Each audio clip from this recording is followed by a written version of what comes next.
ಇನ್ನು ನಟ ಪ್ರಥಮ್ ಅವರು ನಟ ದರ್ಶನ್ ವಿರುದ್ಧ ಒಂದು ಪೋಸ್ಟ್ ಅನ್ನ ಮಾಡಿದ್ರು. ಆದ್ರೆ ಆ ಪೋಸ್ಟ್ ಈಗ ದರ್ಶನ್ ಅಭಿಮಾನಿಗಳನ್ನ ಕೆರಳಿಸಿದೆ. ಹೀಗಾಗಿ ನಟ ಪ್ರಥಮ್ ದರ್ಶನ್ ಅಭಿಮಾನಿಗಳ ಕುರಿತಾಗಿ ಮತ್ತೊಂದು ಪೋಸ್ಟ್ ಅನ್ನ ಮಾಡಿದ್ದಾರೆ. ದರ್ಶನ್ ಅಭಿಮಾನಿಗಳಿಂದ ಗೂಂಡಾಗಿರಿ ಅಂತ ಹೇಳಿ ಒಂದು ಪೋಸ್ಟ್ ಅನ್ನ ಸೋಷಿಯಲ್ ಮೀಡಿಯಾದಲ್ಲಿ ಮಾಡಿದ್ದಾರೆ. 7-8 ಗೂಂಡಾಗಳು ಕೂಗಾಡಿ ರಂಪಾಟ ಮಾಡಿದ್ರು. ಜೊತೆಗೆ ಅವಾಚ್ಯ ಶಬ್ದಗಳಿಂದ ನಿಂದಿಸಿ ಜೈ ಡಿ ಬಾಸ್ ಅಂತ ಘೋಷಣೆ ಕೂಡ ಕೂಗಿದ್ರು. ಹೋಟೆಲಲ್ಲಿ ಒಂದು ಘಟನೆ ಆಗಿದ್ದು ನನಗೆ ಬೇಜಾರಾಗಿದೆ ಅಂತ ಹೇಳಿ ಪ್ರಥಮ್ ತಮ್ಮ ಸೋಷಿಯಲ್ ಮೀಡಿಯಾದಲ್ಲಿ ಈ ರೀತಿಯಾಗಿ ಒಂದು ಪೋಸ್ಟ್ ಅನ್ನ ಹಾಕಿದ್ದಾರೆ.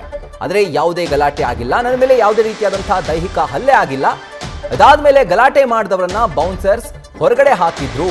ಈ ರೀತಿಯಾಗಿ ನ್ಯೂಸ್ ಫಸ್ಟ್ಗೆ ನಟ ಪ್ರಥಮ್ ಪ್ರತಿಕ್ರಿಯೆಯನ್ನ ಕೊಟ್ಟಿದ್ದಾರೆ. ಮೊದಲನೇದಾಗಿ ಹೋಟೆಲ್ ಒಳಗಡೆ ಯಾವ ರೀತಿ ರಂಪಾಟ ಮಾಡಿದ್ರು ದರ್ಶನ್ ಅವರ ಅಭಿಮಾನಿಗಳು, ಅದರ ಕುರಿತಾಗಿ ಒಂದು ಬೇಸರದಿಂದ ಪೋಸ್ಟ್ ಅನ್ನ ಮಾಡ್ತಾರೆ. ಅದಾದ ನಂತರ ನ್ಯೂಸ್ ಫಸ್ಟ್ಗೆ ಕೊಟ್ಟಂತಹ ಒಂದು ಪ್ರತಿಕ್ರಿಯೆಯಲ್ಲಿ ಒಂದು ಸ್ಪಷ್ಟನೆಯಲ್ಲಿ ಅವ್ರು ಹೇಳ್ತಾರೆ ಯಾವುದೇ ಥರದ ಒಂದು ದೈಹಿಕ ಹಲ್ಲೆ ಆಗಿಲ್ಲ, ಅವರು ಕೂಗಾಡಿದ್ರು ಅಂತ ಹೇಳಿ ನ್ಯೂಸ್ ಫಸ್ಟ್ಗೆ ಪ್ರತಿಕ್ರಿಯೆಯನ್ನ ನಟ ಪ್ರಥಮ್ ಕೊಡ್ತಾರೆ.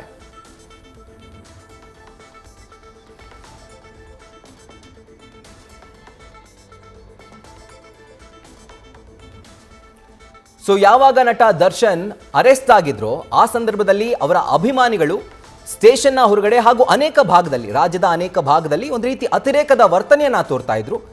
ಆಗ ಪ್ರಥಮ್ ಅವರು ಒಂದು ಹೇಳಿಕೆಯನ್ನ ಕೊಡ್ತಾರೆ, ಒಂದು ಪೋಸ್ಟ್ ಅನ್ನ ಮಾಡ್ತಾರೆ. ಏನು ಅಂತಂದ್ರೆ ದರ್ಶನ್ ಅಭಿಮಾನಿಗಳನ್ನ ಪೊಲೀಸರು ಹತೋಟಿಗೆ ತರಬೇಕು, ಕಾನೂನುಬದ್ಧವಾಗಿ ಅಥವಾ ಕ್ರಮವಾಗಿ ಅವ್ರು ನಡೆದುಕೊಳ್ಬೇಕು ಅನ್ನುವಂಥ ಒಂದು ಹೇಳಿಕೆಯನ್ನ ಕೊಡ್ತಾರೆ.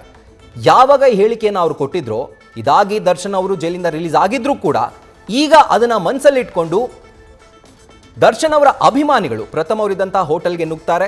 ಅಲ್ಲಿ ಬಂದಂಥ ಅವರು ಇವ್ರ ಮೇಲೆ ರೇಗಾಡ್ತಾರೆ, ಕೂಗಾಡ್ತಾರೆ. ಜೊತೆಗೆ ಜೈ ಡಿ ಬಾಸ್ ಘೋಷಣೆಯನ್ನು ಕೂಡ ಕೂಗ್ತಾರೆ. ಇದಾದ ನಂತರ ಈ ಎಲ್ಲ ಒಂದು ವರ್ತನೆಯಿಂದ, ಅಂದರೆ ಈ ಫ್ಯಾನ್ಸ್ನ ವರ್ತನೆ ಏನಿದೆ ಅದರಿಂದ ಬೇಸತ್ತದಂತಹ ಪ್ರಥಮ್ ಸೋಷಿಯಲ್ ಮೀಡಿಯಾದಲ್ಲಿ ಒಂದು ಪೋಸ್ಟನ್ನು ಮಾಡ್ತಾರೆ. ನೋಡ್ತಾ ಇದ್ದೀರಿ ಸ್ಕ್ರೀನ್ ಮೇಲೆ ಯಾವ ಒಂದು ಪೋಸ್ಟನ್ನು ಪ್ರಥಮ್ ಮಾಡಿದ್ದಾರೆ ಅಂತ. ಹೋಟೆಲ್ನೆಲ್ಲ ಸಿಬ್ಬಂದಿ ಹಾಗೂ ಮ್ಯಾನೇಜರ್ ಮನವಿ ಮೇರೆಗೆ ನಾನು ಕಂಪ್ಲೇಂಟನ್ನು ಕೊಡಬಾರ್ದು ಅಂತ ನಿರ್ಧಾರ ಮಾಡಿದೆ. ನಮ್ಮ ಪಾಡಿಗೆ ನಾವಿದ್ದೇವೆ, ನಿಮ್ಮ ಪಾಡಿಗೆ ನೀವಿರಿ ಅಂತ ಹೇಳಿ ಅವರು ಒಂದು ಪೋಸ್ಟನ್ನು ಮಾಡ್ತಾರೆ ಸೋಷಿಯಲ್ ಮೀಡಿಯಾದಲ್ಲಿ. ಇದಾದ ನಂತರ ನ್ಯೂಸ್ ಫಸ್ಟ್ಗೆ ಕೊಟ್ಟಂತಹ ಒಂದು ಪ್ರತಿಕ್ರಿಯೆಯಲ್ಲಿ ಅವ್ರು ಹೇಳ್ತಾರೆ ಯಾವುದೇ ರೀತಿಯಾದಂತಹ ದೈಹಿಕ ಹಲ್ಲೆ ಆಗಿಲ್ಲ, ಅವರು ಕೂಗಾಡಿದ್ರು, ರೇಗಾಡಿದ್ರು. ಯಾವಾಗ ಅವರು ಅತಿರೇಕದ ವರ್ತನೆಯನ್ನ ತೋರಿದ್ರು ಆಗ ಹೋಟೆಲ್ ಒಳಗಡೆ ಇದ್ದಂತಹ ಬೌನ್ಸರ್ಸ್ ಅವರನ್ನ ಆಚೆ ಹಾಕುವಂತ ಕೆಲಸವನ್ನ ಮಾಡ್ತಾರೆ ಅಂತ ಹೇಳಿ ನಟ ಪ್ರಥಮ್ ನ್ಯೂಸ್ ಫಸ್ಟ್ಗೆ ಒಂದು ಸ್ಪಷ್ಟನೆಯನ್ನ ಕೊಡ್ತಾರೆ. ನ್ಯೂಸ್ ಫಸ್ಟ್ ನಿರ್ಭೀತಿಯಿಂದ ನಿಮ್ಮ ಪರವಾಗಿ.